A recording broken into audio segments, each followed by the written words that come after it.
in Harley's Yu Yang, or affectionately known as the YY.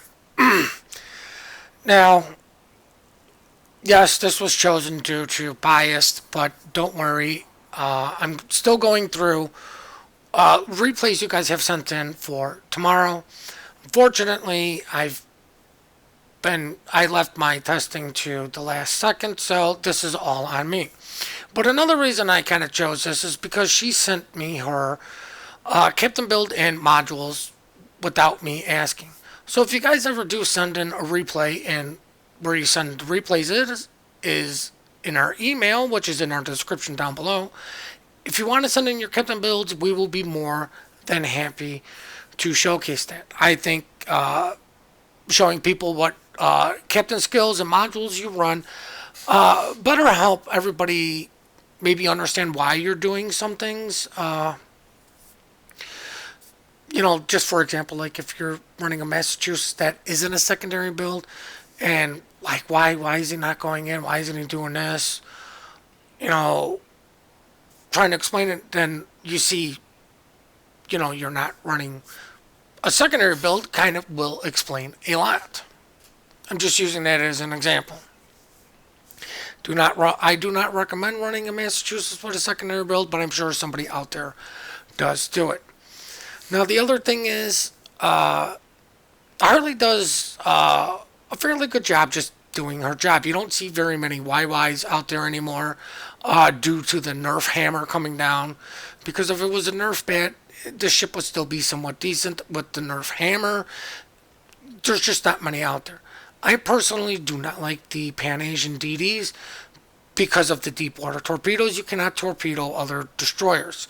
To me, that is a turnoff because you can still catch people just sitting in their smoke, especially DDs. Now, if it's a cruiser, i.e., British, you can get away with it. But I like what Harley's doing. She's laying down a smoke cloud for her team to make it across that gap. I do believe she's laying it down for her light cruisers. And while they're not going to have vision for a second, Harley's going to, just go out there and spot. There's 3DDs per team. And if her cruisers can move up a little bit more and help with these destroyers, that's even better. Now, she did the smart thing. She, took a crack at the Benson. Unfortunately, the gearing killed our Benson. And, she didn't send the widespread, but usually at the start of the game, I will double check my torpedoes to make sure that they are not on widespread. It's just going to be one little nitpicky for me. You possibly could have sent torps at the Conqueror, but, she made the right call. He's going away. The torps would have been a waste. Just hold on to him because the torp reload on the YY is just, it's really long. Now, she does change, and I'm not sure who she is sending torps to, because the replay, while it may show it was the other ship, she could have switched to the Otago, and the replay doesn't really show that. But she kind of sends them as an area of denial, I do believe. But she is sending them against a Buffalo and the Otago. And it looks like maybe she was targeting the Buffalo, and she gets a couple three torpedo hits. And if you do that and you're fairly safe, just, let the team know. But, everybody's shooting at him. He's low health. She makes the right call, she takes a shot at him. She did load the AP because he was broadside, but I would have shot the HE at him because he was just so low. His damage saturation shouldn't have kicked in like on the superstructure because it was torpedo hits. Now, with it being standard battle, you really don't have to push out per se too much, but she, she was smart and not sure where the Yami went. She she probably used her concealment ring to that island to realize if the Yamato's right there and she turned around the other way, the Yamato could potentially spot her. There's still a DD out there somewhere. She doesn't know where the gearing is. But what I would have done was turn back now to try to help these guys out with where the gearing is. You should be able to spot each other at the same time. So those guys don't get hit with carrying torpedoes. Sending torps against Seattle, she sees the Moskva. Believes she sends a set at the Moskva where the Moskva is sitting. Now that Moskva should have potentially hit his radar, knowing that Harley may have been the one spotting her, that she was kind of last seen in this area. But luckily for her, he does not. Now she is turning around to hook up with these guys to the south. And I do believe maybe the reason she didn't push down was because there was a booster with all of those guys. But still, I personally was... she should have gone looking for the gearing a lot sooner as she gets detected by something which is going to be the gearing. Now she still has AP loaded. She gets a couple torp hits on something. Now, we can all see that she is running smoke. She is shooting where he was last seen, but luckily somebody comes in with the radar, and it's at this point that she should have popped radar, minimized the popped her smoke, maybe minimized the damage she received, but she moved forward and used natural concealment. You got 5 smokes. Don't be afraid to waste a couple of them. If you're running superintendent, that's the reason. Even if you're not, you still have 5 smokes. Don't be afraid to waste a smoke just to minimize damage for a few seconds to potentially kill something. Because now there's only one DD left. We know it's the shimmy. Was last seen over at C9. I don't know how fresh that data is. Believe she's sending torps against this Henry.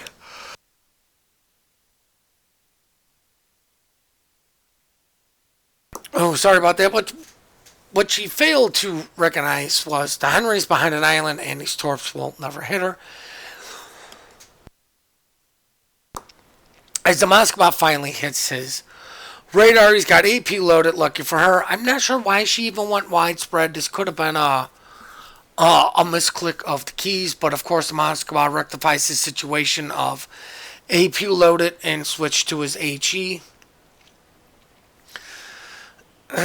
Now,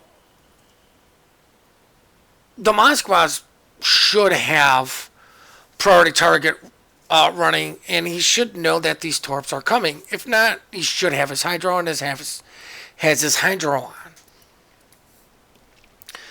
And while Harley was playing a little bit more in the islands, if I do believe if she would have came out in this area here sooner, like after that Benson was dealt with a little bit earlier, when she went into the middle and made her turn and went this way and was dealing with the Yamato, if she would have just continued to turn and come out here sooner, she might not have been surprised by the Moskva. But this is one of those things, we don't know what X, Y, and Z would have. We don't know what would have happened if she'd done that because she did something different. Maybe the gearing could have torped her or got something. We just don't know what could have happened. It's just that's the play I would have made. It's not to say that what she did was wrong. It's just different. She got lucky, but she got lucky in the sense that the Moskva didn't have HE loaded right away, and it did minimum damage to her, but she still got caught by radar. And I'm not sure if she's running dead flags, but still, it's it's just, it could have ended badly for her. Now she pops her smoke for a Minotaur. I'm sure she was paying attention to that. I don't believe there's anything radar nearby, but I'm not sure if the Minotaur. I believe the Minotaur sees this. He's gonna go in there. But the other thing, if you're gonna do this, what is it, F8 or something now? Uh, oh no, yeah, of course we're still at Moscow radar range because nobody killed him yet.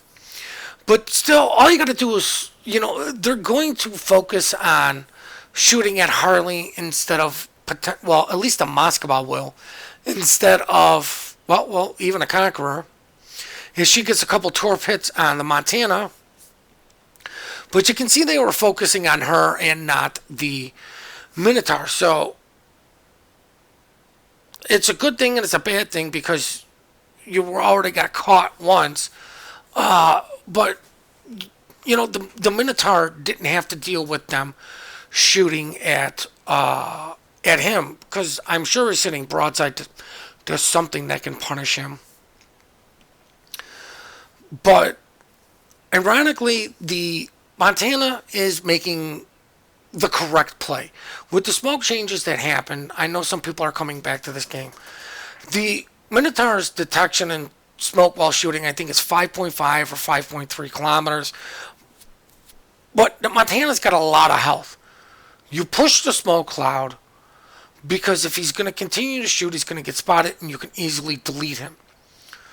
Now, the other thing is the Minotaur can defend itself with single launch torpedoes at the same time, but the Montana wisely shot at Charles. Harley is, making sure she's not going to get caught by radar. But she is trying to push that Montana away from the Minotaur. I'm sure there wasn't like a big, well, obviously there was no voice communication, but they got the Montana in a nice cross torp. So it was, who is he going to turn? He minimized the damage by just taking one of Harley's torps instead of eating a bunch from the Minotaur. But because of all that turning, the Montana doesn't have all his guns to bear, and he was forced away from the smoke cloud that he was trying to rush. You can clearly see he's still trying to shoot into her, but Harley is still trying to keep as many things spotted as possible. She does ask, how's the smoke doing? I'm sure by that hit, it's out and not doing well. She's coming back to try to re-smoke this gentleman, and I really do like that. She's playing more for the team than she is for, I'm going to go out there and get all this damage. She knows keeping this Minotaur alive is going to be beneficial and helpful to her more than going out there and just damage farming. I've always been you guys can always tell I've been more of a big proponent of helping the team than just trying to do everything yourself. Well, we all have those games where we just have glorious damage games. Everything I do is always to try to help the team, and a lot of the replays I do try to pick is where people are playing more for the team, even if they do end up with a lot of damage. Now, the other thing is, if you break like 130k damage, even in a tier 10 game, you're doing extremely well. You're doing good, you're doing well. And just because Harley only has 83,000 damage, look at it. There's 60,000 damage done just from her spotting alone, just by keeping that Minotaur alive. That's probably 60 grand that you could sit there and go, that Minotaur has on top of just some of the damage he has, as Harley finishes off the Yamato as she stays on cap. And I like the way she positions herself. The Moskva's still alive with this nasty radar. She's barely on the edge of his radar. And you can tell that by her gun range, so she doesn't really need to look at him. And if that guy's got another radar and decides to pop his radar, and I'm sure he's using the smoke cloud and the Minotaur as some sort of gauge, and that's what I would do if I was that guy, to radar out the Minotaur. The other thing, if he enabled his rings, he should know that he's well within radar range of the entire cap circle. So either he used it trying to move up or not, but she positioned herself to run away from the Moskva. Now, you can see she targeted the Moskva for torpedoes and decided against it. Now, the Worcester did an excellent job staying alive. There's the Moskva's radar. She's sending torps, and she's doing this because look at the way the Conqueror's positioned. There's nothing else. The Conqueror's running from the Moskva's. He's not going towards it. As the Moskva takes in shots on Harley, as Harley hits the I need to get out of here, somebody hit the screw you DD button. I'm hitting the screw you radar button. I'm just going to get further away. But she is keeping this guy spotted. She slows down. She sees that she's not in radar range anymore. Because I do believe the Worcester moved into the Minotaur smoke. I'm not 100% sure. But these torpedoes look good. This guy has to know torpedoes are coming at him. So as soon as this guy dies, we are going to just go check out the post-battle results.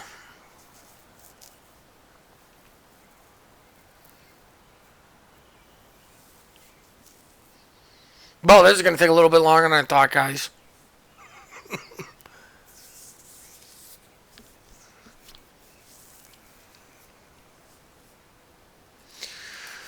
Now, the other thing is, hopefully this guy doesn't die before I finish this. I hardly should have been paying a little bit of attention to the smoke cloud, so she wouldn't have backed off to lose vision on this guy. The Worcester's taking cracks. She's giving the Worcester more smoke. He's behind the smoke, so he's abusing the smoke that way while Harley continues to keep him spotted as the Worcester's just going to rain down shells. And now we're going to check out the post-battle results. For real this time. Now, I hope you guys enjoyed this replay. I hope you did take something. I hope you did learn something from this. A lot of my criticisms were small and minute, but it's the small things that take you from being good or average to above average and better. So with that being said, guys, we do love all the support you guys give us and our favorite streamers, which are Static Oni, Lord Xanth, and Raptor. Links for them are in the description down below, along with all of the email address for the replays you guys do send us. I will have up one from that tomorrow. Please remember to compliment good teamwork, good team play. We are quick to report, slow to compliment. Please hit that like and subscribe button and have your guys yourselves one heck of a great day and a good Easter. And I know that's Sunday, which I will have a video for you guys for that.